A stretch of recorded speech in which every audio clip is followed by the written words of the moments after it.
এদিকে কোচবিহার জেলা সিপিআইএম কার্যালয়ে সাংবাদিক বৈঠক করেন সিপিআইএম এর রাজ্য সম্পাদক মোহাম্মদ সালিম। সন্দেশখালী প্রসঙ্গে মহিলা কমিশনকে কটাক্ষ করেন তিনি। শোনাব। পাত্র ভূমিকা সাজার মধ্যে কোনো তফাৎ নেই। তফাৎটা কে করছে? আরএসএস বিজেপি পাড়ায় পাড়ায় গিয়ে কার পক্ষে বলছে? লুট যখন করছে পার্থ ভৌমিক, অভিষেক, শাহজাহান, শওকত, আরাবুল, জাহাঙ্গীর, কোনো তফাৎ নেই।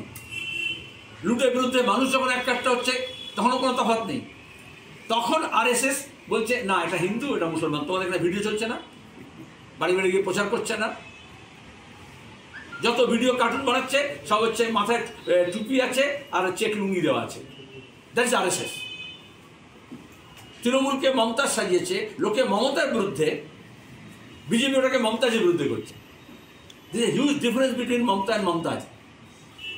তাহলে মমতাকে আড়াল করছে, কারণ আরএসএস মমতাকে দুর্গা সাজিয়েছিল, আরেকদিকে মুসলমানদের কাছে মমতাজ বানিয়েছিল, আর এখন হিন্দু মনের মধ্যে বিষ ঢোকাচ্ছে যে দেখো মমতাজ এগুলো করেছে।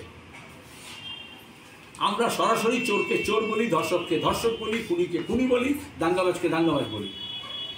বিজেপি ওটাকে হিন্দু মুসলমান, তপস্বী জাতি, আদিবাসী, ব্রাহ্মণ শুরু করবো। এই জন্যই তো মণিপুর হয়েছে, এই জন্য তো মণিপুরে চলছে, এই জন্য তো মণিপুরে দাঙ্গা আনতে পারছে না, এই জন্য তো শান্তি আনতে পারছে না ডবল ইঞ্জিনের সরকার।